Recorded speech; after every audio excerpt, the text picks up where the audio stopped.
અને સીધા જ હવે સાંભળીએ પ્રધાનમંત્રી નરેન્દ્ર મોદીની મન की बात। आज जब 2 गज की दूरी एक अनिवार्य जरूरत बन गई है, तो इसी संकट काल ने परिवार के सदस्यों को आपस में जोड़ने और करीब लाने का काम भी किया है। लेकिन इतने लंबे समय तक एक साथ रहना, कैसे रहना, समय कैसे बिताना, हर पल खुशी भरी कैसे हो, तो कई परिवारों को दिक्कतें आई। और उसका कारण था कि जो हमारी परंपराएं थे, जो परिवार में एक प्रकार से संस्कार सरिता के रूप में चलती थी, उसकी कमी महसूस हो रही है। ऐसा लग रहा है कि बहुत से परिवार हैं जहां से सब कुछ खत्म हो चुका है, और इसके कारण उस कमी के रहते हुए इस संकट के काल को बिताना भी परिवारों के लिए थोड़ा मुश्किल हो गया। और उसमें एक महत्वपूर्ण बात क्या थी? हर परिवार में कोई न कोई बुजुर्ग, बड़े व्यक्ति परिवार के कहानियां सुनाया करते थे और घर में नई प्रेरणा, नई ऊर्जा भर देते हैं। हमें जरूर एहसास हुआ होगा कि हमारे पूर्वजों ने जो विधाएं बनाई थी वो आज भी कितनी महत्वपूर्ण है, और जब नहीं होती हैं तो कितनी कमी महसूस होती है। ऐसी ही एक विधा, जैसे मैंने कहा, कहानी सुनाने की कला, स्टोरी टेलिंग। साथियों, कहानियों का इतिहास उतना ही पुराना है जितनी की मानव सभ्यता। Where there is a soul there is a story. कहानियां लोगों के रचनात्मक और संवेदनशील पक्ष को सामने लाती हैं, उसे प्रकट करती हैं। कहानी की ताकत को महसूस करना हो तो जब कोई माँ अपने छोटे बच्चों को सुलाने के लिए या फिर उसे खाना खिलाने के लिए कहानी सुना रही होती है, तब देखें। मैं अपने जीवन में बहुत लंबे अरसे तक एक परिव्राजक के रूप में रहा। घुमंत ही मेरी जिंदगी थी। हर दिन नया गांव, नए लोग, नए परिवार। लेकिन जब मैं परिवारों में जाता था तो मैं बच्चों से जरूर बात करता था, और कभी कभी बच्चों को कहता था कि चलो भाई मुझे कोई कहानी सुनाओ। तो मैं हैरान था। बच्चे मुझे कहते थे, नहीं अंकल, कहानी नहीं, हम चुटकुला सुनाएंगे। और मुझे भी वो यही कहते थे कि अंकल आप हमें चुटकुला सुनाओ। यानी उनको कहानी से कोई परिचय ही नहीं था। ज्यादातर उनकी जिंदगी चुटकुलों में समाहित हो गई थी। साथियों, भारत में कहानी कहने की या कहे किस्सा गोई की एक समृद्ध परंपरा रही है। हमें गर्व है कि हम उस देश के वासी हैं जहां हितोपदेश और पंचतंत्र की परंपरा रही है, जहां कहानियों में पशु पक्षियों और परियों की काल्पनिक दुनिया गढ़ी गई ताकि विवेक और बुद्धिमत्ता की बातों को आसानी से समझाया जा सके। हमारे यहाँ कथा की परंपरा रही है। ये धार्मिक कहानियां कहने की प्राचीन पद्धति है। इसमें कथाकालक्षेपम भी शामिल रहा है। हमारे यहाँ तरह तरह की लोक कथाएं प्रचलित हैं। तमिलनाडु और केरल में कहानी सुनाने की बहुत ही रोचक पद्धति है। इसे विल्लू पाठ कहा जाता है। इसमें कहानी और संगीत का बहुत ही आकर्षक सामंजस्य होता है। भारत में कठपुतली की जीवंत परंपरा भी रही है। इन दिनों साइंस और साइंस फिक्शन से जुड़ी कहानियां एवं कहानी कहने की विधा लोकप्रिय हो रही है। मैं देख रहा हूं कि कई लोग किस्सा गोई की कला को आगे बढ़ाने के लिए सराहनीय पहल कर रहे हैं। मुझे gaathastory.in जैसी वेबसाइट के बारे में जानकारी मिली, जिसे अमर व्यास बाकी लोगों के साथ मिलकर चलाते हैं। अमर व्यास IIM अहमदाबाद से MBA करने के बाद विदेशों में चले गए, फिर वापिस आए। इस समय बेंगलुरु में रहते हैं और समय निकालकर कहानियों से जुड़ा इस प्रकार का रोचक कार्य कर रहे हैं। कई ऐसे प्रयास भी हैं जो ग्रामीण भारत की कहानियों को खूब प्रचलित कर रहे हैं। वैशाली व्यवहारे देशपांडे जैसे कई लोग हैं जो इसे मराठी में भी लोकप्रिय बना रहे हैं। चेन्नई की श्री विद्या वीर राघवन भी हमारी संस्कृति से जुड़ी कहानियों को प्रचारित प्रसारित करने में जुटी है। वहीं कथालय और the Indian story telling network नाम की 2 वेबसाइट भी इस क्षेत्र में जबरदस्त कार्य कर रही हैं। गीता रामानुजम ने kathalaya.org में कहानियों को केंद्रित किया है। वहीं the Indian story telling network के जरिए भी अलग अलग शहरों के स्टोरी टेलर्स का नेटवर्क तैयार किया जा रहा है। बेंगलुरु में एक विक्रम श्रीधर है जो बापू से जुड़ी कहानियों को लेकर बहुत उत्साहित हैं। और भी कई लोग इस क्षेत्र में काम कर रहे होंगे। आप जरूर उनके बारे में सोशल मीडिया पर शेयर करें। आज हमारे साथ बेंगलुरु स्टोरी टेलिंग सोसाइटी की बहन अपर्णा अथरे और अन्य सदस्य जुड़े हैं। आइए उन्हीं से बात करते हैं और जानते हैं उनके अनुभव। हेलो। नमस्कार आदरणीय प्रधानमंत्री जी, कैसे हैं आप? मैं ठीक हूँ, आप कैसे हैं अपर्णा जी? बिल्कुल बढ़िया सर जी। सबसे पहले मैं बैंगलोर स्टोरी टेलिंग सोसाइटी की ओर से धन्यवाद देना चाहती हूँ कि आपने हमारे जैसे कलाकारों को इस मंच पे बुलाया है और बात कर रहे हैं। और मैंने सुना है कि आज तो शायद आपकी पूरी टीम भी आपके साथ बैठी हुई है। जी जी बिल्कुल बिल्कुल सर। तो अच्छा होगा कि आपकी टीम का परिचय करवा दें ताकि मन की बात के जो श्रोता है उनको परिचय हो जाए कि आप लोग कैसा बड़ा अभियान चला रहे हैं। सर, मैं अपर्णा अत्रेया हूँ। मैं 2 बच्चों की माँ हूँ, एक भारतीय वायुसेना के अफसर की बीवी हूँ और एक पैशनेट स्टोरी टेलर हूँ सर। स्टोरी टेलिंग की शुरुआत 15 साल पहले हुई थी जब मैं सॉफ्टवेयर इंडस्ट्री में काम कर रही थी।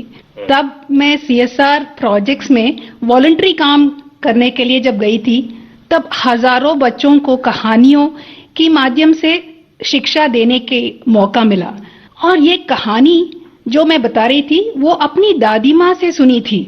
लेकिन जब कहानी सुनने वक्त मैं जो खुशी उन बच्चों में देखा, मैं क्या बोलूं आपको, कितनी मुस्कुराहट थी, कितनी खुशी थी। तो उसी समय मैंने तय किया कि स्टोरी टेलिंग मेरे जीवन का एक लक्ष्य होगा सर। आपकी टीम में और कौन है वहाँ? मेरे साथ हैं शैलजा संपत। नमस्कार सर। नमस्ते जी। मैं शैलजा संपत बात कर रही हूँ।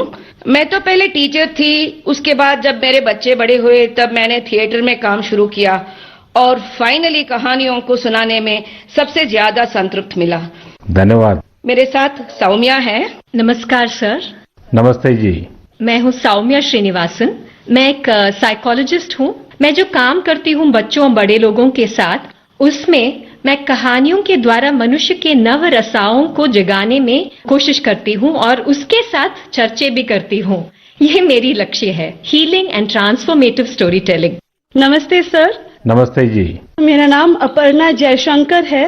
वैसे तो मेरी सौभाग्य है कि मैं अपनी नाना नानी और दादी के साथ इस देश के विभिन्न भागों में पली हूँ, इसीलिए रामायण, पुराणों और गीता की कहानियां मुझे विरासत में हर रात को मिलती थी। और बैंगलोर स्टोरी टेलिंग सोसाइटी जैसी संस्था है तो मुझे तो स्टोरी टेलर बनना ही था। मेरे साथ मेरे साथी लावण्या प्रसाद है। लावण्या जी नमस्ते। नमस्ते sir. I am an electrical engineer turned professional story teller. Sir, I grew up listening to stories from my grandfather. I work with senior citizens in my special project called Roots, where I help them document their life stories for their families. Lavanya ji आपको बहुत बधाई। और जैसा आपने कहा, मैंने भी एक बार मन की बात में सबको कहा था कि आप परिवार में अपने दादा दादी नाना नानी है तो उनसे उनके बचपन की कहानियां पूछिए और उसको टैप कर लीजिए, रिकॉर्ड कर लीजिए, बहुत काम आएगा, ये मैंने कहा था। लेकिन मुझे अच्छा लगा कि एक तो आप सबने जो परिचय दिया अपना, उसमें भी आपकी कला, आपकी कम्युनिकेशन स्किल और बहुत ही कम शब्दों में बहुत ही बढ़िया ढंग से आपने अपना परिचय करवाया, इसलिए भी मैं आपको बधाई देता हूँ। Thank you sir, thank you. अब जो हमारे श्रोता लोग हैं मन की बात के, उनका भी मन करता होगा कहानी सुनने का। क्या मैं आपको रिक्वेस्ट कर सकता हूँ, एक तो कहानी सुनाएं आप लोग? जी बिल्कुल, ये तो हमारा सौभाग्य है जी। चलिए चलिए सुनते हैं कहानी एक राजा की। राजा का नाम था कृष्णदेवराय और राज्य का नाम था विजयनगर। अब राजा हमारे थे तो बड़े गुणवान, अगर उनमें कोई खोट बतानी ही था तो वो था उनका अधिक प्रेम अपने मंत्री तेनालीरामा की ओर और दूसरा भोजन की ओर। राजा जी हर दिन दोपहर के भोजन के लिए बड़े आस से बैठते थे कि आज कुछ अच्छा बना होगा। और हर दिन उनके बावर्ची उन्हें वही बेजान सब्जियां खिलाते थे। तुरई, लौकी, कद्दू, टिंडा। उफ। ऐसे ही एक दिन राजा ने खाते खाते गुस्से में थाली फेंक दिया और अपने बावर्ची को आदेश दिया, या तो कल कोई दूसरा स्वादिष्ट सब्जी बनाना या फिर कल मैं तुम्हें सूली पे चढ़ा दूंगा। बावर्ची बेचारा डर गया। अब नई सब्जी के लिए वो कहां जाए? बावर्ची भागा भागा चला सीधे तेनालीरामा के पास और उसे पूरी कहानी सुनाई। सुनकर तेनालीरामा ने बावर्ची को उपाय दिया। अगले दिन राजा दोपहर के भोजन के लिए आए और बावर्ची को आवाज दिए, आज कुछ नया स्वादिष्ट बना है या मैं सूली तैयार कर दूं? डरे हुए बावर्ची ने झटपट से थाली सजाया और राजा के लिए गर्मा गर्म खाना परोसा। थाली में नई सब्जी थी। राजा उत्साहित हुए और थोड़ी सी सब्जी चखे। वाह, क्या सब्जी थी! न तुरई की तरह फीकी थी, न कद्दू की तरह मीठी थी। बावर्ची ने जो भी मसाला भून के कूट के डाला था, सब अच्छी तरह से चढ़ी थी। उंगलियां चाटते हुए संतुष्ट राजा ने बावर्ची को बुलाया और पूछा कि यह कौन सी सब्जी है, इसका नाम क्या है? जैसे सिखाया गया था वैसे ही बावर्ची ने उत्तर दिया, महाराज, ये मुकुटधारी बैंगन है। प्रभु, ठीक आप ही की तरह यह भी सब्जियों का राजा है और इसीलिए बाकी सब्जियों ने बैंगन को मुकुट पहनाया। राजा खुश हुए और घोषित किए, आज से हम यही मुकुटधारी बैंगन खाएंगे और सिर्फ हम ही नहीं, हमारे राज्य में भी सिर्फ बैंगन ही बनेगा और कोई सब्जी नहीं बनेगी। राजा और प्रजा दोनों खुश थे। यानी पहले पहले तो सब खुश थे कि उन्हें नई सब्जी मिली है, लेकिन जैसे ही दिन बढ़ते गए सुर थोड़ा कम होता गया। एक घर में बैंगन भरता तो दूसरे के घर में बैंगन भाजा, एक के यहाँ कत्ते का सांबार तो दूसरे के यहाँ वांगी बात। एक ही बैंगन बेचारा कितना रूप धारण करे। धीरे धीरे राजा भी तंग आ गए। हर दिन वही बैंगन। और एक दिन ऐसे आया कि राजा ने बावर्ची को बुलाया और खूब डांटा, तुमसे किसने कहा कि बैंगन के सर में मुकुट है? इस राज्य में अब से कोई बैंगन नहीं खाएगा। कल से बाकी कोई भी सब्जी बनाना, लेकिन बैंगन मत बनाना। जैसे आपकी आज्ञा महाराज, कह के बावर्ची सीधा गया तेनालीरामा के पास। तेनालीरामा ने के पांव पड़ते हुए कहा कि मंत्री जी धन्यवाद, आपने हमारी प्राण बचा ली। आपके सुझाव की वजह से हम कोई भी सब्जी राजा जी को खिला सकते हैं। तेनालीरामा हंसते हुए कहा, वो मंत्री ही क्या जो राजा को खुश न रख सके। और इसी तरह राजा कृष्णदेवराय और मंत्री तेनालीरामा की कहानियां बनती रही और लोग सुनते रहे। धन्यवाद। आपने बात में इतनी एग्जैक्टनेस थी, इतनी बारीकियों को पकड़ा था। मैं समझता हूँ बच्चे बड़े जो भी सुनेंगे कई चीजों का स्मरण रखेंगे। बहुत बढ़िया ढंग से आपने बताया। और विशेष कोइंसिडेंस ऐसा है कि देश में पोषण माह चल रहा है और आपकी कथा भोजन से जुड़ी हुई है। और मैं जरूर ये जो स्टोरी टेलर्स आप लोग हैं और भी लोग हैं, हमें किस प्रकार से हमारे देश की नई पीढ़ी को हमारे महान महापुरुष, महान माताएं बहनें जो हो गई हैं, कथाओं के माध्यम से उनके साथ कैसे जोड़ा जाए। हम कथा शास्त्र को और अधिक कैसे प्रचारित करें, पॉपुलर करें और हर घर में अच्छी कथा कहना, अच्छी कथा बच्चों को सुनाना, ये जाने जीवन की बहुत बड़ी क्रेडिट हो। ये वातावरण कैसे बनाए, उस दिशा में हम सब ने मिलकर काम करना चाहिए। लेकिन मुझे बहुत अच्छा लगा आप लोगों से बात करने कर और मैं आप सबको बहुत शुभकामनाएं देता हूं। धन्यवाद। धन्यवाद सर। कहानी के द्वारा संस्कार सरिता को आगे बढ़ाने वाली इन बहनों को हमने सुना। मैं जब उनसे फोन पे बात कर रहा था, इतनी लंबी बात थी, तो मुझे लगा कि मन की बात के समय की सीमा है, तो मेरे उनसे जो बातें हुई है वो सारी बातें मैं मेरे नरेंद्र मोदी ऐप पर अपलोड करूंगा। पूरी कथाएं जरूर वहां सुनिए। अभी मन की बात में तो मैंने उसका बहुत छोटा सा अंश ही आपके सामने प्रस्तुत किया है। मैं जरूर आपसे आग्रह करूंगा, परिवार में हर सप्ताह आप कहानियों के लिए कोई समय निकालिए और ये भी कर सकते हैं कि परिवार के हर सदस्य को हर सप्ताह के लिए एक विषय तय करें। जैसे मानो करुणा है, संवेदनशीलता है, पराक्रम है, त्याग है, शौर्य है, कोई एक भाव। और परिवार के सभी सदस्य उस सप्ताह एक ही विषय पर सबके सब लोग कहानी ढूंढेंगे और परिवार के सब मिलकर के एक एक कहानी कहेंगे। आप देखिए परिवार में कितना बड़ा खजाना हो जाएगा, रिसर्च का कितना बढ़िया काम हो जाएगा, हर किसी को कितना आनंद आएगा और परिवार में एक नई प्राण, नई ऊर्जा आएगी। उसी प्रकार से हम एक काम और भी कर सकते हैं। मैं कथा सुनाने वाले सबसे आग्रह करूंगा, हम आजादी के 75 वर्ष मनाने जा रहे हैं। क्या हम हमारी कथाओं में पूरे गुलामी के कालखंड की जितनी प्रेरक घटनाएं हैं उनको कथाओं में प्रचारित कर सकते हैं? विशेषकर 1857 से 1947 तक हर छोटी मोटी घटना से हम हमारी नई पीढ़ी को कथाओं के द्वारा परिचित करा सकते हैं।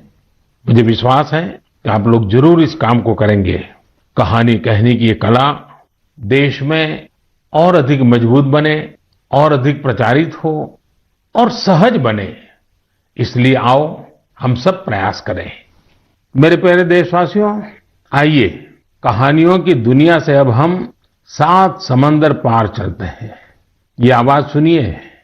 नमस्ते भाइयों और बहनों, मेरा नाम शेरू डमले है। मैं वेस्ट अफ्रीका के एक देश माली से हूँ।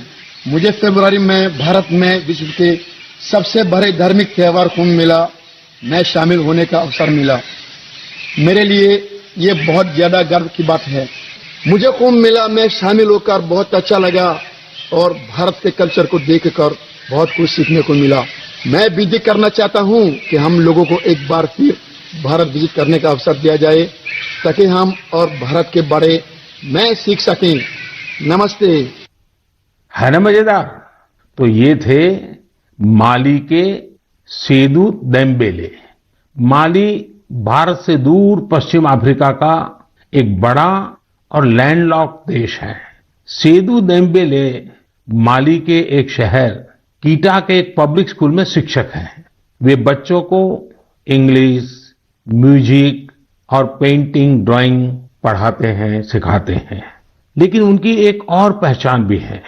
लोग उन्हें माली के हिंदुस्तान का बाबू कहते हैं और उन्हें ऐसा कहलाने में बहुत गर्व की अनुभूति होती है। प्रत्येक रविवार को दोपहर बाद वे माली में 1 घंटे का रेडियो कार्यक्रम प्रस्तुत करते हैं। इस कार्यक्रम का नाम है Indian frequency on Bollywood songs. इसे वे पिछले 23 वर्षों से प्रस्तुत करते आ रहे हैं। इस कार्यक्रम के दौरान वे फ्रेंच के साथ साथ माली की लोक भाषा बमबारा में भी अपनी कमेंट्री करते रहे और बड़े नाटकीय ढंग से करते हैं। भारत के प्रति उनके मन में अगाध प्रेम है।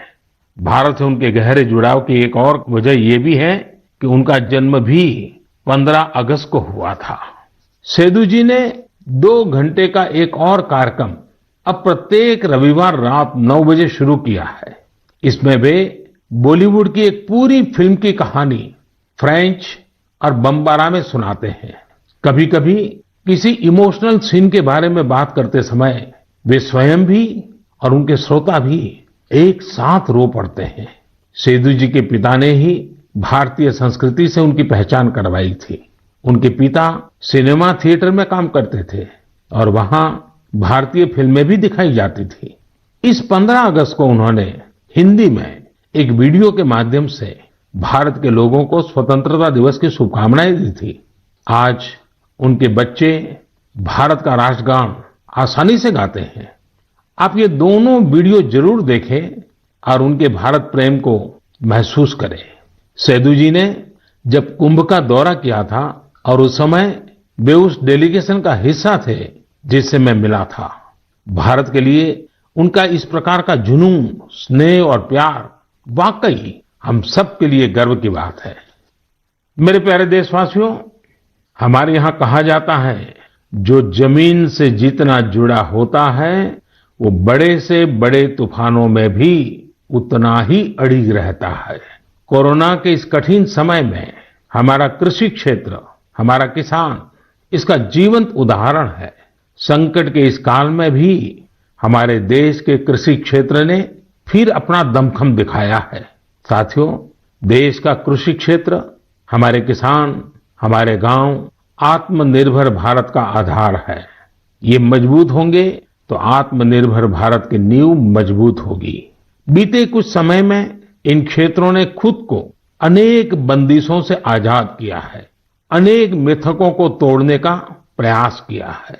मुझे कई ऐसे किसानों की चिट्ठियां मिलती हैं, किसान संगठनों से मेरी बात होती है, जो बताते हैं कि कैसे खेती में नए नए आयाम जुड़ रहे हैं, कैसे खेती में बदलाव आ रहा है।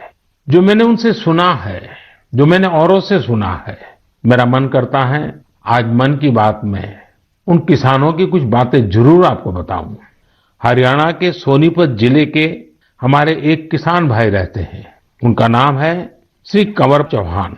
उन्होंने बताया है कि कैसे एक समय था जब उन्हें मंडी से बाहर अपने फल और सब्जियां बेचने में बहुत दिक्कत आती थी। अगर वो मंडी से बाहर अपने फल और सब्जियां बेचते थे तो कई बार उनके फल, सब्जी और गाड़ियां तक जब्त हो जाती थी। लेकिन 2014 में फल और सब्जियों को एपीएमसी एक्ट से बाहर कर दिया गया।